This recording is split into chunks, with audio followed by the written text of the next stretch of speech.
và cái tên dịch đấy còn lại tặngគ្នានៅតែអាចយកនីតិល្អទៅលើមុខវិជ្ជាអក្សរសាស្ត្រខ្មែរបានដែរសូមស្វាគមន៍មកកាន់ជីវិតបាក់ឌុបរបស់ខ្ញុំអេពីសូត2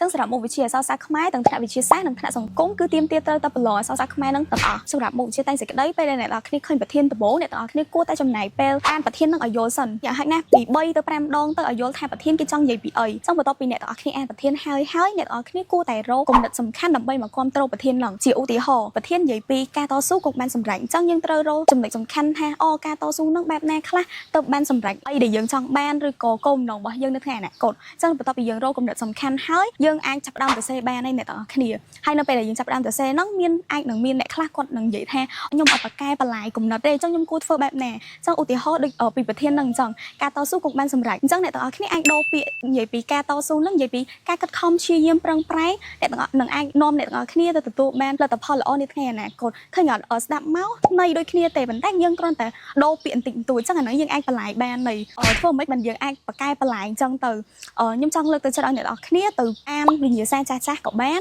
អង្គុយព្យាយាមសរសេរឲ្យកាន់តែច្រើនក៏កាន់តែល្អដែរប៉ុន្តែបើអ្នកទាំងអស់គ្នាអត់សូវជាមានពេលអនុវត្តលើមុខវិជ្ជាតែងសេចក្តីនឹងច្រើនទេអ្នកទាំងអស់គ្នាអាចទៅមើលវិញ្ញាសាចាស់ឬក៏វិញ្ញាសាណាដែលគេមាន post លើ social media ដូច Facebook ឬក៏ YouTube អីផ្សេងៗនឹងបានអ្នកទាំងអស់គ្នាហើយមួយទៀតចំណុចសំខាន់បំផុតគឺលើកអក្សរសិល្ប៍ខ្មែរ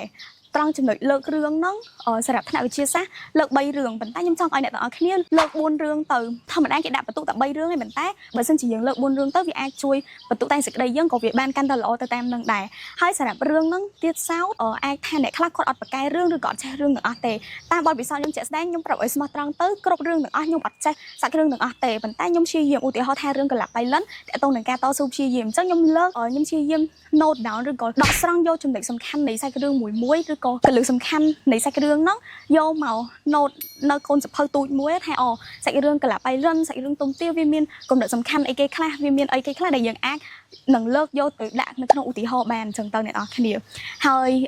សម្រាប់តែសេចក្តី tip ខ្ញុំគឺមានតែប៉ុណ្្នឹងទេអ្នកនរគ្នាអញ្ចឹងខ្ញុំសង្ឃឹមថា tip ទាំងអស់ហ្នឹងនឹងអាចជួយអ្នកទាំងអស់គ្នាសម្រាប់ការប្រឡងបាក់ឌុបនាពេលខាងមុខនេះពីខ្ញុំអតីតសិស្សនីតិ A